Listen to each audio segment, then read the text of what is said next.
Hello everyone, welcome to English Hub. Today in our class I am going to discuss NCF 2005 and its recommendations. So आज के अपने इस class में मैं बात करने वाला हूँ NCF 2005 और उसकी क्या महत्वपूर्ण रिकमेंडेशन है जो सीटेट एग्जाम के लिए बहुत महत्वपूर्ण है। आइए इस बात को हम समझने का प्रयास करते हैं। तो सबसे पहले आप देखते हो क्या NCF 2005 जो NCF वर्ड है उसका फुल फॉर्म क्या है? फुल फॉर्म है नेशनल करिकुलम फ्रेमवर्क और 2005। तो जिसकी रिकमेंडेशन आज हमें देखनी है, समझनी है कि जो NCF 2005 है उसकी क्या आइडियोलॉजी है, इस बात को आज हम समझने का प्रयास करते हैं। सबसे पहले इसकी हम जर्नी को देखते हैं। क्या जो NCF की पूरी जर्नी है वो कैसे कैसे NCF आता है और कब 2005 में NCF की रिकमेंडेशन बन जाती है।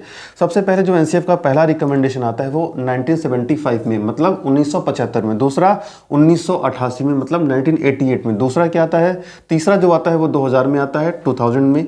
जो आपके सामने करंट में है वो है 2005 और 2005 का जो रिकमेंडेशन है पहले ह्यूमन रिसोर्स एंड डेवलपमेंट में आया था कितने में, 2004 में। तो आपने पूरी जर्नी को समझ लिया। अब आपको समझना है कि जो नेशनल करिकुलम फ्रेमवर्क 2005 है वो किस आइडियोलॉजी पे बेस्ड है। तो ये बेस्ड है, this national curriculum framework is based on the constructive philosophy, क्या रचनावादी विचारधारा पे आधारित है। रचनावादी क्या मानते हैं? जो कंस्ट्रक्टिविस्ट होते हैं वे मानते हैं कि जो बच्चा है वो अपने ज्ञान का स्वतः सृजन करता है, सेल्फ डेवलप करता है अपने नॉलेज को, और जो टीचर होता है वो क्या, फैसिलिटेटर होता है। यहाँ पे हम समझ गए कि जो NCF 2005 है वो बेसिकली बेस्ड किस पे है? बेस्ड है किस पे? Constructive philosophy of the education. क्या जो टीचिंग लर्निंग का जो मेथड है, जो अप्रोच है वो कौन सा है? वो रचनावादी विचारधारा पर आधारित है। अब आपको समझना होगा कि जो NCF 2005 है, जो NCF 2005 है उसकी शुरुआत कैसे होती है? उसकी शुरुआत होती है क्या, जो रविन्द्रनाथ टैगोर जी का एक ऐसे है। क्या रविन्द्रनाथ टैगोर जी की एक ऐसे शुरुआत होती है, वो क्या है, सिविलाइजेशन एंड इट्स कल्चर। क्या है वो?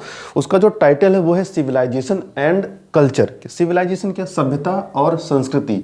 उनका ये मानना था कि जो बच्चा है, जो चाइल्डहुड है, जो हमारा बचपन है, बचपन दो चीज़ों पर बेसिकली फोकस होना चाहिए। क्या?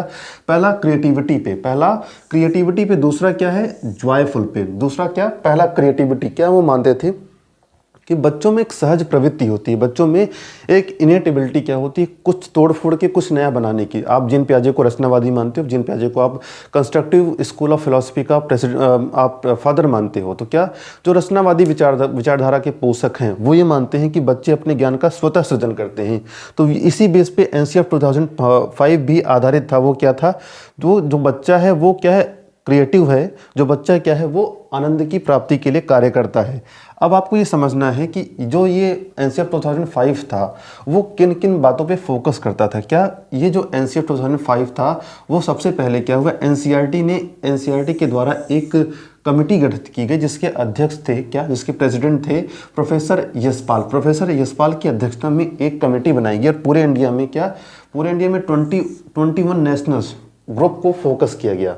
क्या 21 जो नेशनल ग्रुप्स को फोकस किया गया और उन्होंने रिसर्च करके रिसर्च को सबमिट करने के बाद जो कंक्लूजन आया, कंक्लूजन में इन पॉइंट्स को ध्यान में रखने की बात कही NCF ने। क्या कहा कि जो पेरेंट्स हैं और जो टीचर्स हैं, जो पेरेंट्स हैं वो टीचर हैं, उनको फोकस करना होगा क्या, इन बातों का। कौन कौन सी वो बातें? सबसे पहली बात क्या कि डेली लाइफ एग्जाम्पल दिया जाएगा। क्या बच्चे को डेली लाइफ एग्जाम्पल दिया जाएगा। डेली लाइफ एग्जाम्पल की बात अगर मैं करूं कि जो भी आप बच्चे को पढ़ा रहे हो वो ऐसी पढ़ाई करो कि उसको प्रैक्टिकल लाइफ में इंप्लीमेंट कर पाए। क्या कि अगर हम ABCD भी बच्चे को सिखा रहे हैं, अगर हम कुछ भी सिखा रहे हैं बच्चे को, तो वो उसको प्रैक्टिकल लाइफ में देख पाए। क्या तो इसका जो हमारा पहला पॉइंट ये था कि डेली लाइफ एग्जाम्पल हम दें। दूसरा क्या, स्टॉप रट्टाफिकेशन। क्या उन्होंने कहा रट्टाफिकेशन को आप तो बंद कर दो, क्योंकि रटंत विद्या घटंत विद्या, आप रटोगे तो आप भूल जाओगे। इसलिए अब बच्चे की अंडरस्टैंडिंग को डेवलप करने की बात कहा गया। आप जानते हो जिन पियाजे क्या कहते हैं, बच्चा जो सीखता है लर्निंग बाय डूइंग, बच्चा करके सीख लेगा। बच्चा ज्ञान का स्वतः सृजन करता है। जो चाइल्ड है अपने नॉलेज को खुद डेवलप करता है, बट किस प्रोसेस से, लर्निंग बाय डूइंग, मतलब करके वो सीखेगा। जो NCF 2005 है बेस्ड किस पे है, रचनावादी विचारधारा पे। रचनावादी विचारधारा के पोषक ये मानते हैं कि जो बच्चा है वो अपने ज्ञान का स्वतः सृजन करता है, इसलिए वो क्या लर्निंग बाय डूइंग पे फोकस करते हैं। क्या लर्निंग बाय डूइंग को फोकस करते हैं। दूसरा क्या कह रहा है कि जो बच्चों का मूल्यांकन हो, क्या the evolution should be flexible. क्या जो मूल्यांकन है बच्चे का वो फ्लेक्सिबल होना चाहिए, रिजिड नहीं होना चाहिए। जैसे CBSE बोर्ड में FA1 FA2 SA1 फिर FA2 में फिर क्या FA2 FA3 फिर SA2। तो जो इस पैटर्न पे चंक्स में हम डिवाइड कर दे रहे हैं पूरे मूल्यांकन को। और स्कूल बेस्ड टेस्ट क्या, स्कूल बेस्ड CBT जो स्कूल बेस्ड टेस्ट होगा उसमें क्या होगा, बच्चा अपने टीचर से तो फेमिलियर होता है, तो उसे कोई हेजिटेशन नहीं होती अपनी बातों को कहने में। तो जो NCF 2005 था वो इवोल्यूशन की जो पैटर्न है उसको भी क्या फ्लेक्सिबल बनाने पर बात करता था। उसके बाद जो सबसे इंपॉर्टेंट बात क्या है, education should develop in such manner, क्या जो एजुकेशन है वो इस मैनर में डेवलप किया जाए। किस मैनर में डेवलप किया जाए, इस मैनर में डेवलप किया जाए कि जो बच्चा है उसमें कुछ मॉरल कैरेक्टर हो, उसमें क्या मॉरल कैरेक्टर हो, और जो नेशनल वैल्यूज़ हैं वो बच्चे में हों। उसके बाद जो लास्ट में बात कही गई NCF 2005 के रिकमेंडेशन में वो ये थे कि इन्फॉर्मेशन, जो बच्चे को सिर्फ इन्फॉर्मेशन ना दी जाए, information is not a knowledge, जो इन्फॉर्मेशन है, जो सूचनाएं आपको मिलती हैं वो नॉलेज नहीं है, बल्कि बच्चे में जो टॉपिक, कोई भी टॉपिक हम पढ़ा रहे हैं उसमें उसकी अंडरस्टैंडिंग डेवलप हो, उसकी समझ डेवलप हो जाए। तो NCF 2005 की ये बेसिक रिकमेंडेशन थी जो आपको समझना है अगर आप सीटेट एग्जाम के एस्पिरेंट हैं तो। अब अगर मैं पूरी बातों को समराइज़ कर दूं तो आपको एक बात यहाँ पे समझ आ रही होगी, जो NCF 2005 है वो क्या है, रचनावादी विचारधारा पे आधारित है। इसका डेवलपमेंट क्या हुआ 1975 में, 88 में, 2000 में, 2004 में और 2005 में। हम 2005 की बात करें, 2005 में क्या इस पर विशेष ध्यान दिया, इसके जो प्रेसिडेंट थे वो प्रोफेसर यशपाल थे।